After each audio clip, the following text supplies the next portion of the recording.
Welcome to Bytes of Africa podcast powered by Nyota. It's your gateway to insightful conversations about Africa's dynamic business and innovation landscape. Today, we are thrilled to introduce our distinguished guest, Stefanie Simon.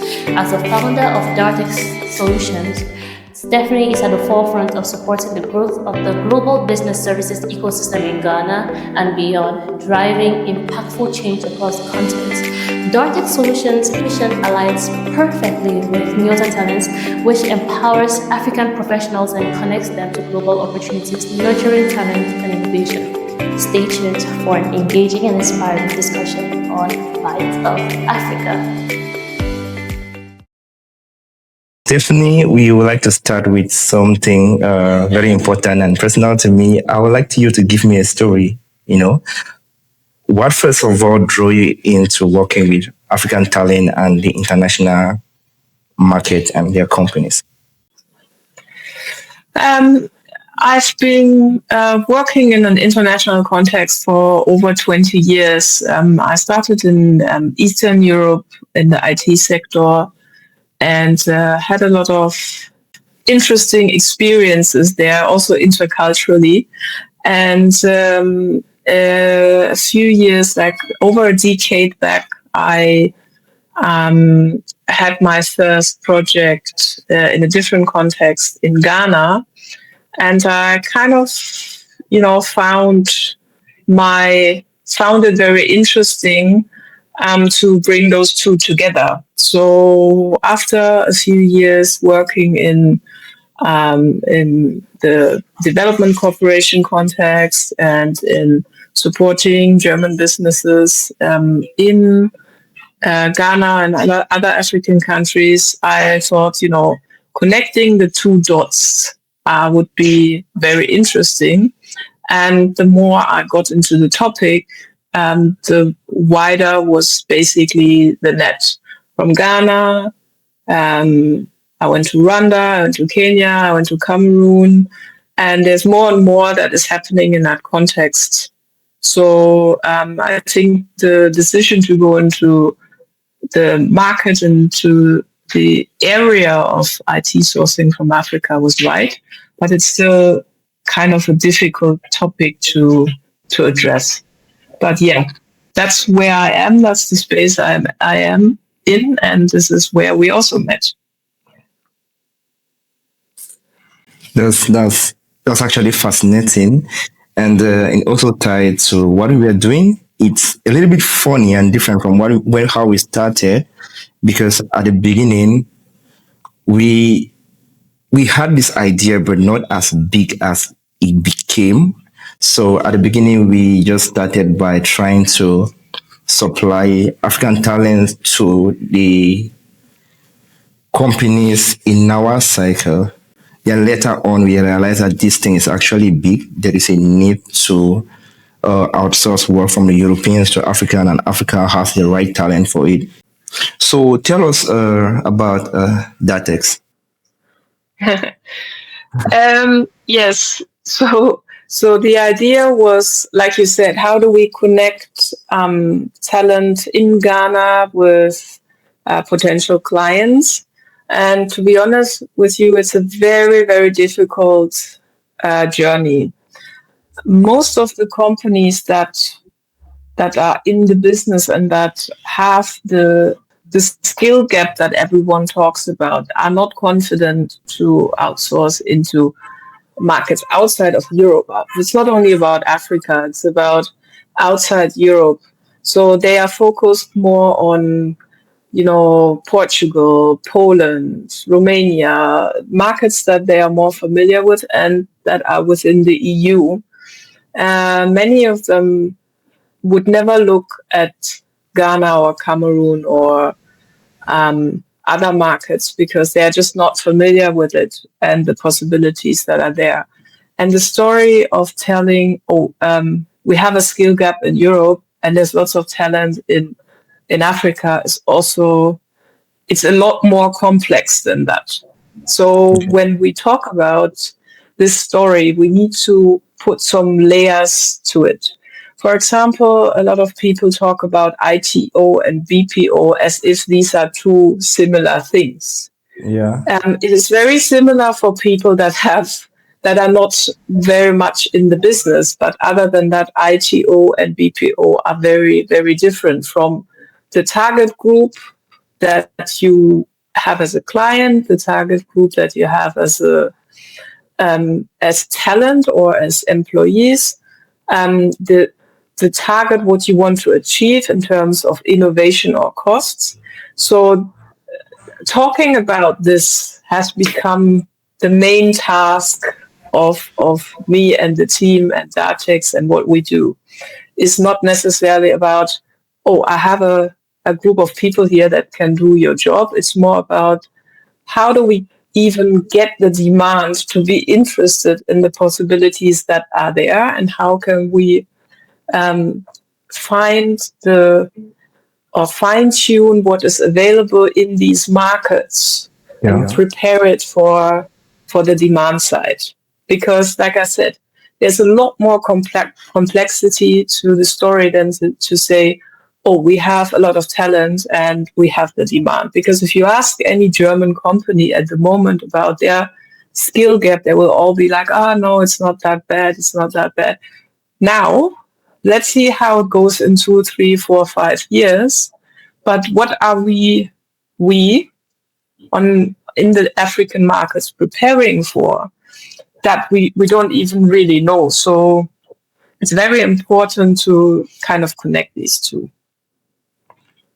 I hope I'm making sense. Yeah, a lot of sense. A lot of sense. That's good. So at this point in the African market and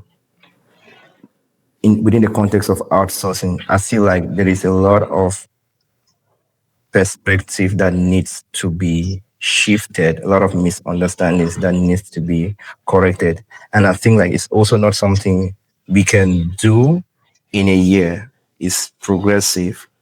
So looking back, like within the past decades, what would you say like has been the progress? Like, do you see progress? Is if there's progress, has that been significant? Mm-hmm.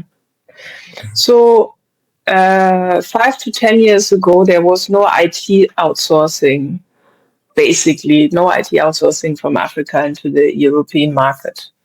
Now, there are not many, but there are a few, and usually we kind of get to know each other relatively quickly because we together spend a lot of time at the same events. We are at we connect over the same topics. So there's more and more interest, and there's more and more companies that are very serious as well about their activities. So looking at the next 10 years, how optimistic are you? I think we need to. I think there's 3 things that are very important to expand where we are now, significantly expand.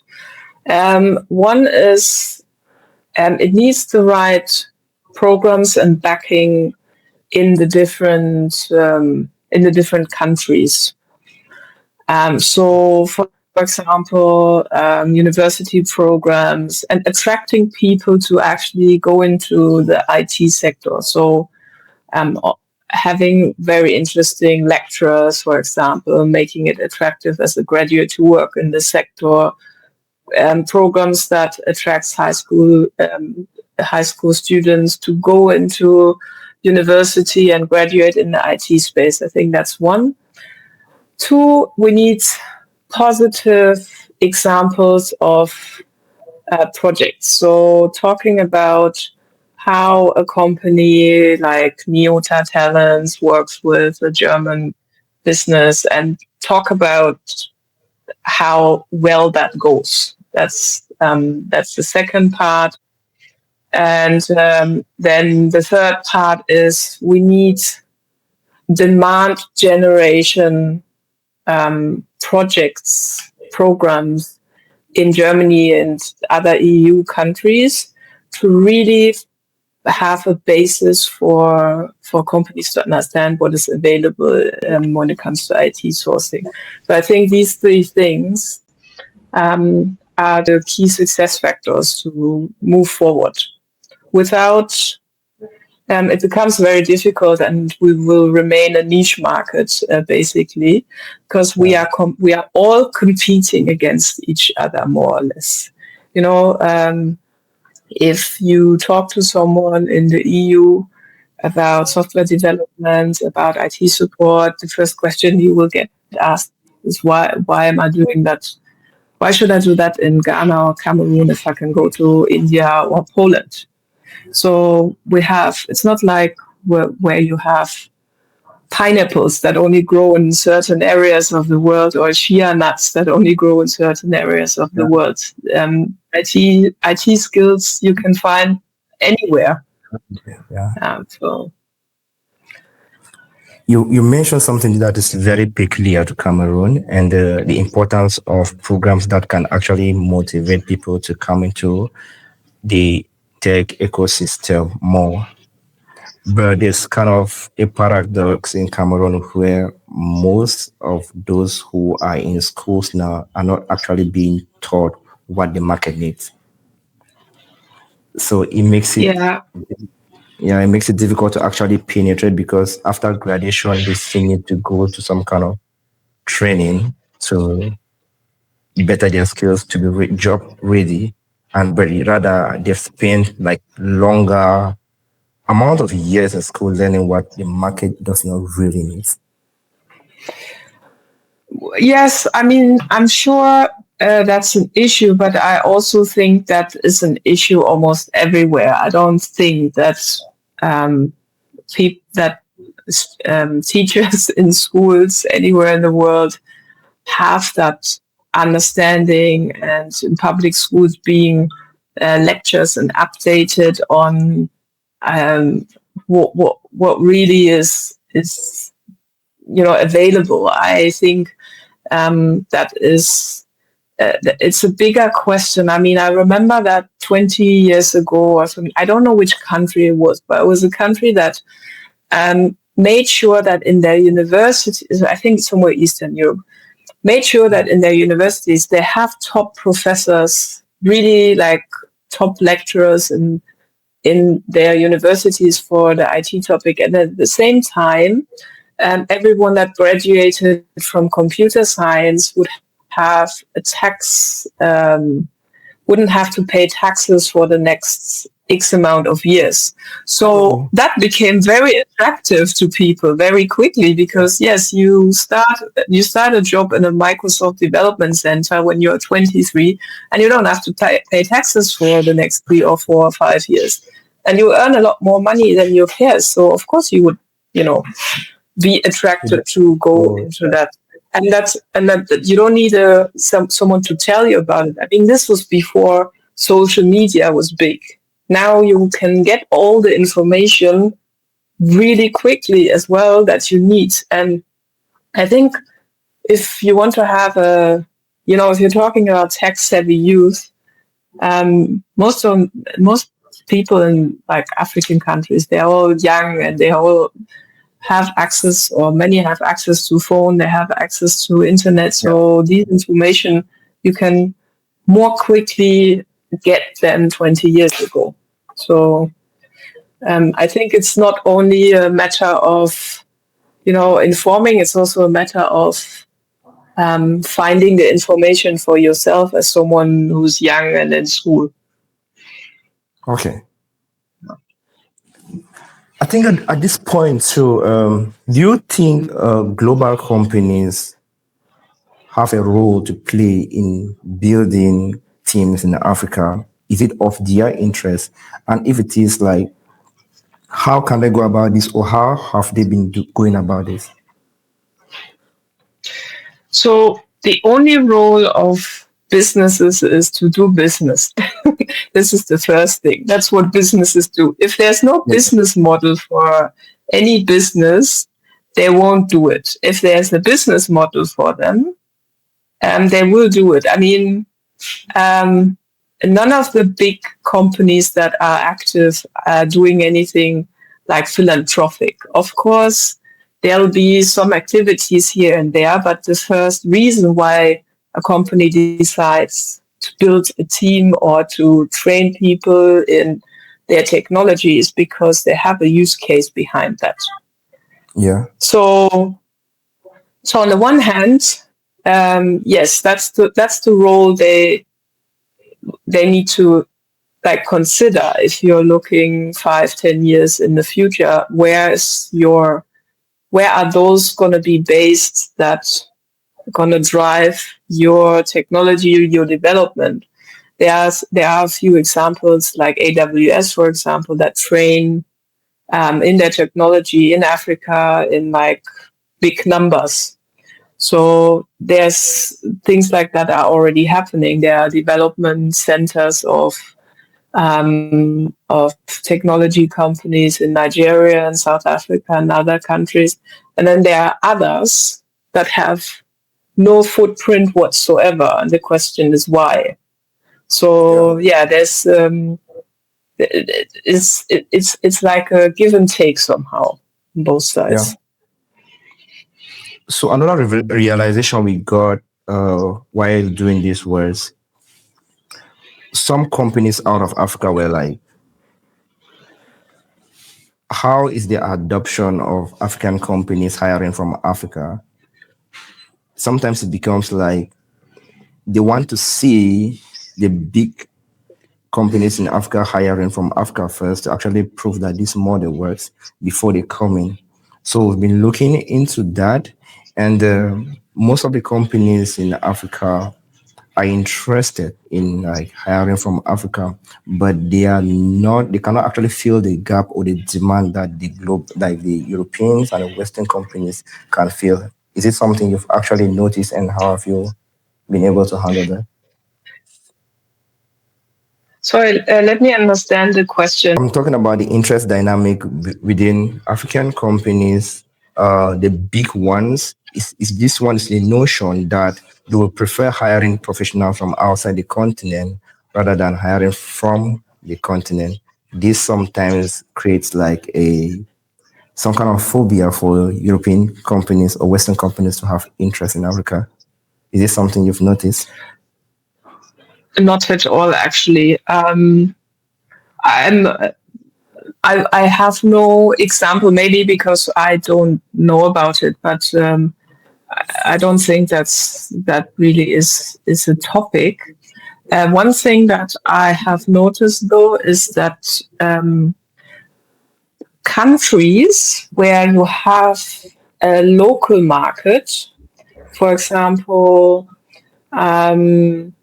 countries that have a lot of banks or like a sustainable, bigger local market, where they can serve when they can serve their local market. That sometimes helps with the experience that developers or people in tech receive. For example, Nigeria is huge, but Nigeria also has a huge and significant local market and even regional market. So you will have the possibility rather to find more experienced people there than you would find in like, I don't know, a country like Malawi, where the internal market is very small. Yeah. Or even Rwanda, where although you have a big push into the direction of, IT outsourcing, you do not really have a big local market. Yeah. Let's talk about a big topic when it comes to outsourcing and the mindset about outsourcing, and trying to get companies to look at Africa. Sometimes there is this question that comes in again, and it's always like the price factor. How have you handled that? Because I know like this is a topic when it comes to outsourcing. Well, the fact is that to be able to gain those advantages in terms of pricing. And this is why people do outsourcing. I mean, we don't. I mean, the innovation part is also interesting, but the fact is, IT outsourcing and sourcing digital services from elsewhere is a matter of pricing. That's you want to gain or achieve cost savings. That's what you want to do. Yeah. So if you want to do that in many of the African markets, you can't do like a short-term strategy. Just before this call, I heard an example of a company that wanted to move their whole IT support within 2 to 4 months to another African country, from Germany directly to an African country, and they were surprised that it didn't work well. But 2 to 4 months, if you think about it, it would not work anywhere. So why would it work when you give it out to anyone? So you need a good strategy and a good plan to do something like that, and then build the people that you need for it where you are going to. It's true that there's a lack of, or sometimes less experienced people than you would find in Europe, but you can build these people, and this is the mid to long-term strategy for cost savings that you need to think about. If you ask me now, and the company comes to me and says, I want to save 50% of my IT support, I don't care about long-term strategy, quality, then they are not right. It's not right for them to go to Ghana or Nigeria or Cameroon or Rwanda. That would be the wrong approach. If they are saying we want to have a long-term strategy where we build a team with people that come from different places, and we will achieve cost savings over a certain period of time, and then build this team with the skills that we need, then we are talking. But if you only think about, I want to save 50% cost, no matter the quality, then you can go somewhere else. That's not what we can do here right now. Yet. Exactly. Maybe in the future, but I don't have a crystal ball to predict those things. Yeah. Particularly to me, I've been following up what everybody in the field has been doing, especially what you have been doing, and I've seen like a lot has been tilted now towards AI for productivity and for integration. How is this being discussed in the outsource marketplace now?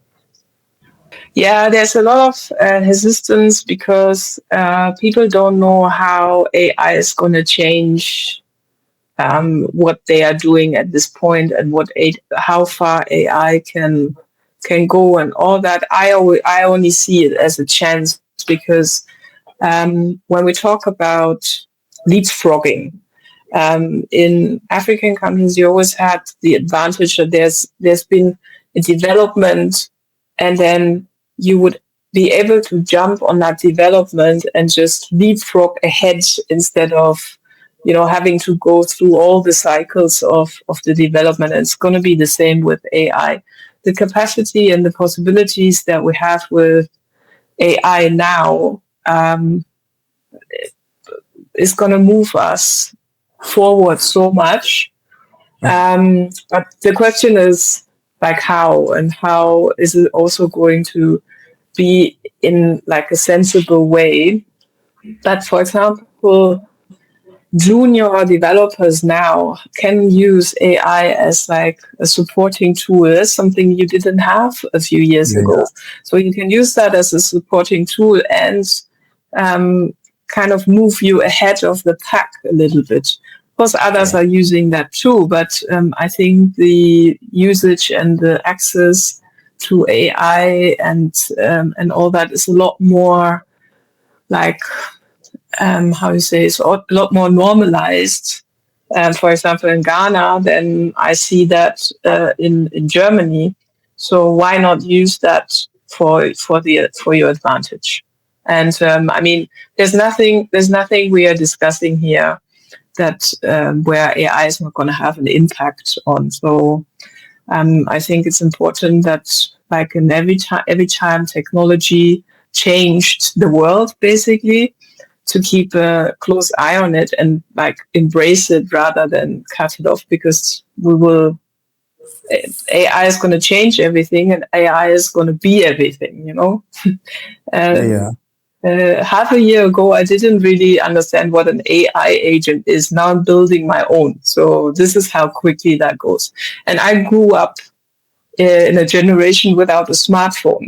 Can you imagine? So it's Yeah. like, yeah, I still had when I was going to university, internet was not common. So it wasn't like you had internet accessible everywhere, not even good ones. So nothing much has changed in Germany when it comes to internet, by the way. Now, That's yeah, that's that's that's so funny to know. Like, but I'm yeah, happy. Like a lot of people are actually adopting it now. And for someone you who like you went to school without internet, and it's quite different for some of us who went to school with internet. And I can just not help myself to imagine these young ones who will be going to school not just with internet but with AI. So yes, yeah, it's a shift actually. yes. And then we will adapt, like we've always adapted to that shift, you know. Yeah. So yeah, and it's like I said, embrace it then rather than cutting it off, and then making sure that usage is sensible. I think that's my message here. Yeah. Got you. Um, from a developer perspective, at the beginning, so we find some of us found it more fun to do it ourselves, even when AI could have done it. So it reached a time where you just have to say like, you don't need to reinvent the wheel. Now, if this is being handled by AI better and faster, that is the only route. So what we've been looking forward to with our teams now is try as much as possible to empower them to be good at their skill to some extent, then use AI as a tool. Another thing I would like to ask you is it comes in two ways. Now with the adoption of AI, the entry level in the market now is has changed. Now, the jobs that could be done by a team of 10 can be done so effectively by four. How has that impacted the way you do outsourcing or the way outsourcing is being viewed now in the marketplace? Can it then? Can it now? I mean, that's the theory, but we don't really know that yet. And this is what I said earlier. We are in a transition phase, and we Yeah. need to also see how that's going to change the market, because now maybe maybe needs fewer people for the same task, but the tasks also change, and then you might need a different skill set altogether, and that's we don't know how that's going to pan out fully yet. So yes, maybe we need, for certain tasks we need less people, but then we need other people for other tasks, you know.